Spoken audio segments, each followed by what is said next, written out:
And with that, the first snitch disappears in the Easton Shield. Victoria's one-time competition in honour of Nick Easton, a relative of Teo Rawson, who's one of the Vic Six. He passed away earlier this year.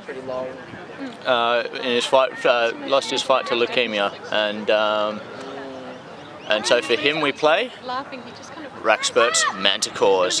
Brooms up the call. Nicola Gertler is the head ref today, and it looks like the Wrackspurts have picked up the quaffle and charged off on an early offensive.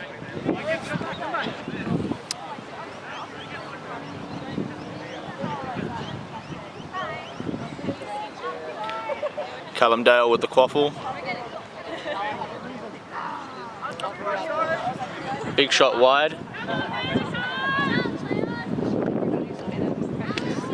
Alan Beaton, Wrackspurts pick up the ball. This is a bit of a grudge match near the end of the Victoria Cup, which was Victoria's last main competition. Wrackspurts got one up over the Manticores, which was actually quite a crucial game because it affected the end of season standings and therefore who played who in the finals. And it was the first time the Wrackspurts had actually beaten the Manticores too.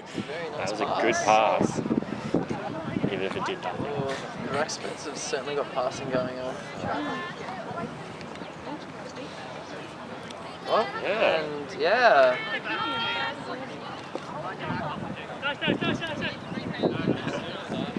And the Wrackspurts have regained bludger control. Bludger control is a big part of this game. If you control those, you control the game. Oh, and they lost bludger control. Now, on the far side of the pitch, I wish I knew how to zoom in with this camera. It's just going to run up and go for goal, and why not? First blood drawn in the Eastern Shield. Manticores.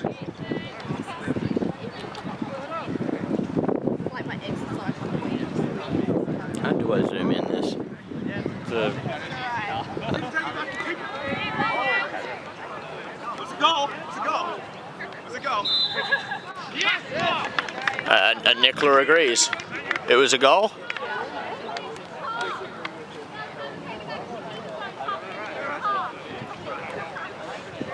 Now the comment there from Nicola Gertler, our head referee, was that the Wrackspurts keeper is allowed to start off his play from within his zone. He doesn't need to go back to the keeper zone. I think the Manticores were a little bit confused on that one. It's a bit of a technical rule. You see Cat Hunter passes off to Alan Lahif, who dodges one. Oh, and he's just stripped of the ball at the last minute.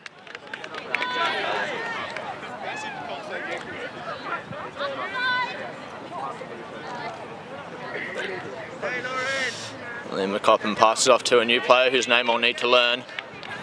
And Lahif picks up. Oh, great catch. Dodges. And then I got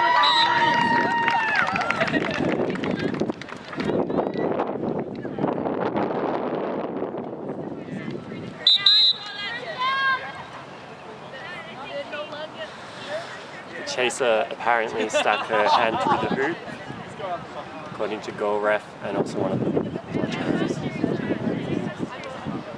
It's potential goaltending call. Only the keeper is allowed to stick their hand through the hoops.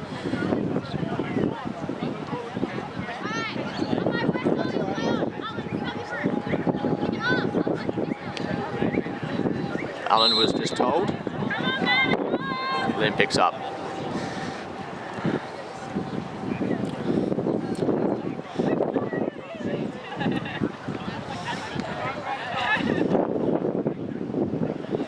Liam McCoppin with the ball. It's been a real good pickup for the Wrackspurts. He just gets beat there.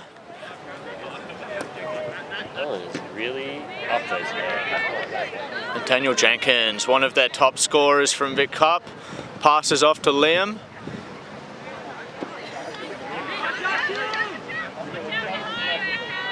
What are the new players? Oh, and that's a big hit there from Callum.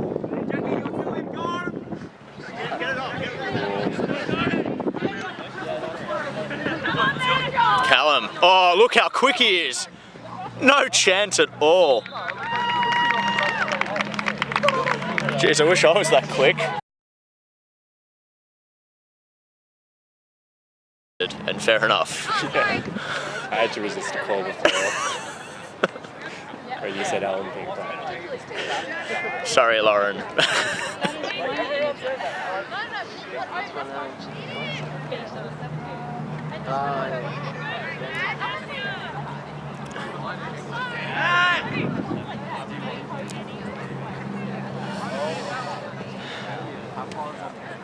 Oh, that was a good, quick bit of passing.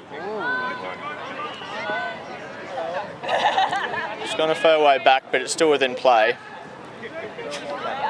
Is this Natasha, the new girl in 24 for Manticores? The which one? 24, the one in back there's old top. We can check.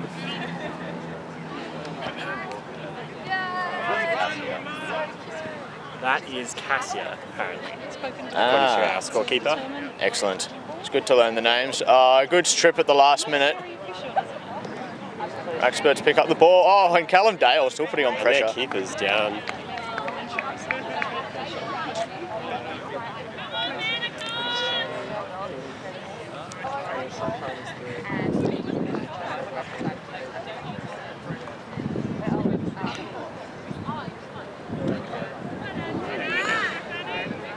Danny Pickard goes for the strip and Liam is able to pick it up again.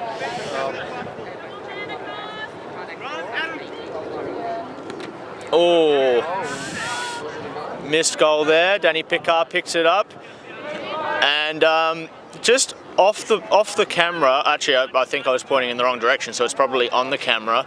The Manticores are doing a really good job keeping bludger control. It was going a little bit both ways at the beginning of the match, and I think they're starting to really dominate possession now. We see a missed goal. Liam McCoppin comes up, gets beat. Danny Pickard picks it up. Not much defence back. It's just him, Umberto. Chase got in the way. No.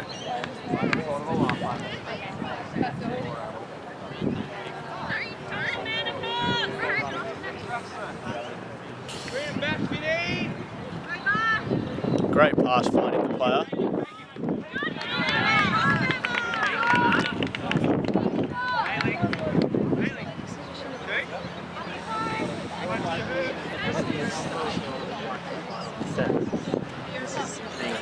Lauren trying very hard, getting a bludger there, but just gets beat. Oh, that's where Callum likes to be, in the middle of the pitch with no one around him, so he can run through, pick up the speed, and just go.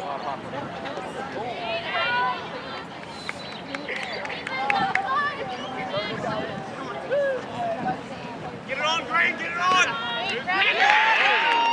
Oh, we see a nice long-range goal there.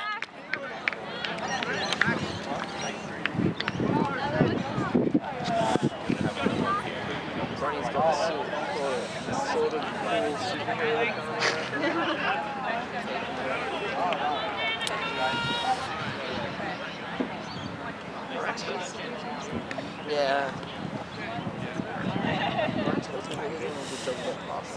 Yeah.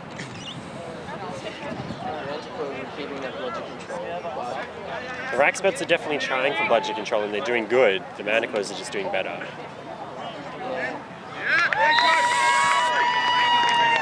A little bit too much strength there to hold off. That was an undeniable goal.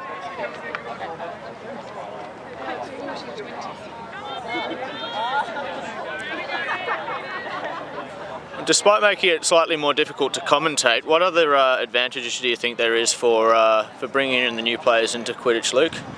Well, for one day we're all going to be too old to play, so you need to have new blood in there. That is very true. And also, as we get older, we'll probably get less fast. So the other advantage is faster players. But I mean, it's good for the growth of the league. We have a new team this season, the Centaurs, who will be playing next.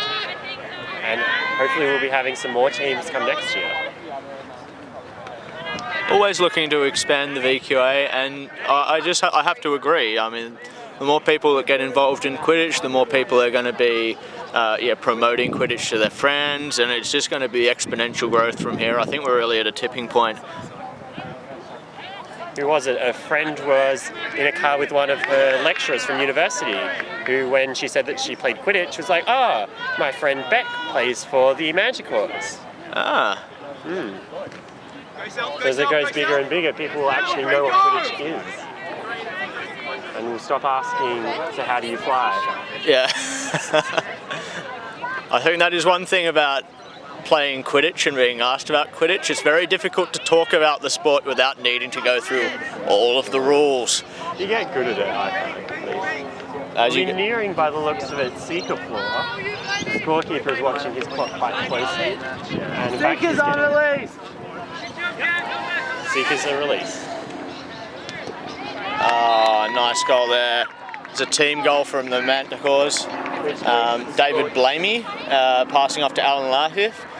Probably worth mentioning here that some of the Manticores will be playing against some of their old friends. Although I think I can only really see David Blamey that's playing at the moment. But there's been a few transfers. And I think at the end of the day, the Manticores have picked up some good players, and the Wrackspurts have been able to achieve a bit of room on their squad so that they can inject some new talent in there as well. So in the long run, I think we've ended up better for it. And that was a good goal. Just slipped that one in there. Which brings the score to 60 Manticores, 20 Wrackspurts, bringing it out of snitch catch range. And the game is actually a lot closer than the score suggests. I wouldn't have, if you asked me what the score was. And I would have thought it was within range, yeah. Yeah. I mean, the Manticores have got a couple of late goals, but I didn't realise that they were that far ahead. I think the Wrackspurts just need one goal, then they can bring it back. Yeah, that's a big hit. You'd hear the slap from here, completely legal. David Blamey goes for goal just over the top, and Cassia picks up.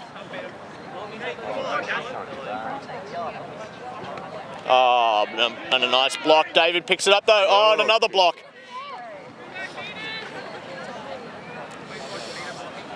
I think what Wrackspurts need here is just to get that second bludger. Once they get that second bludger, they're going to be able to get in behind the Manticore's defence and go for goal. There's some determined defending in there.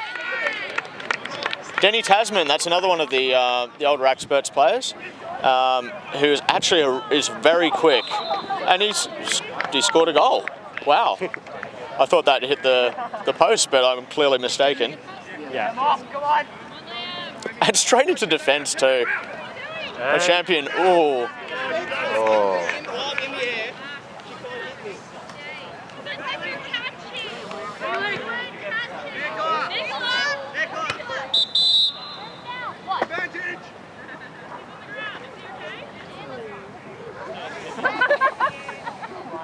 Advantage calls don't apply when a player's on the ground injured, do they? Not really. No. Advantage calls only apply if somebody's done something illegal, and at the end of the day, Liam jumped into a tackle. It's his fault. Yeah. Helpless receiver applies when you're receiving a ball. Not if you're holding it yourself. Yeah, you can't just jump and say, well, I get a free shot at goal, and you're not allowed to tackle me.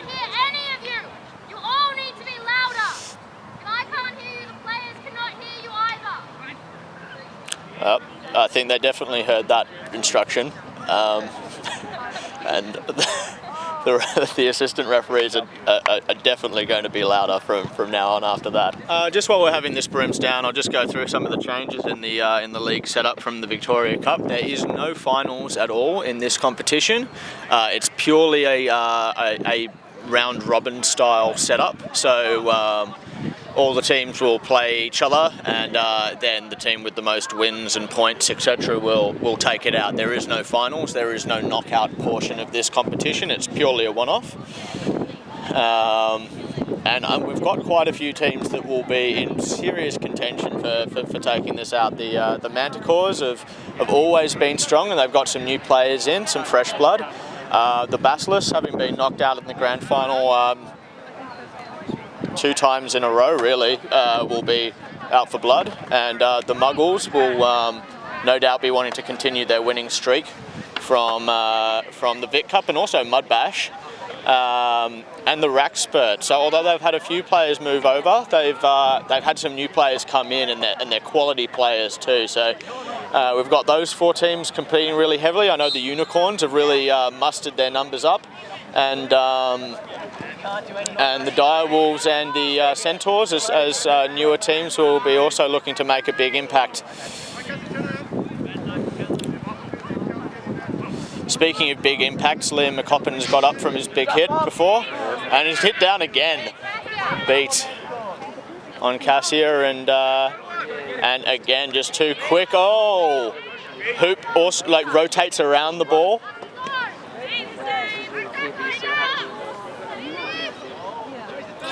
No one home. Now here with my friend Partridge, he's going to reveal the snitch location. He is over yonder. He's in Faulkner Park, I hear. Did he look like he was suspicious, or was he just trying to play it cool? He's very crafty, that snitch. They always are.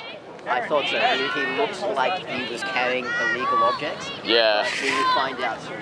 He's so crafty, in fact. I think he looks like a person with a sock attached to their back. That's just a part of his disguise.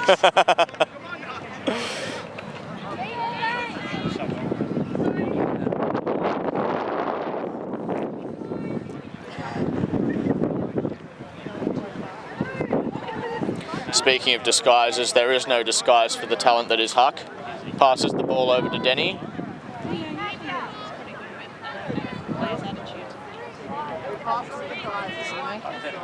They've done a good rotation. Got to get that beat off Lauren. Yeah. Liam's been keeper since the start, I'm pretty sure. Manticores have always been quite good at doing rotations because they've always had a very large squad.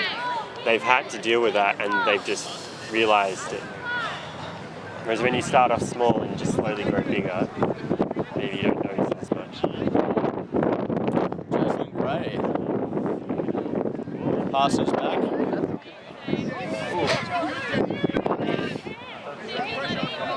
Oh, close. No cigar. Wrackspurts pick up the ball though. Slightly. Oh, he's tackled without it. Oh, the ball was locked loose, and Huck just held on and took him to ground after the fact, and that's a fair enough yellow card.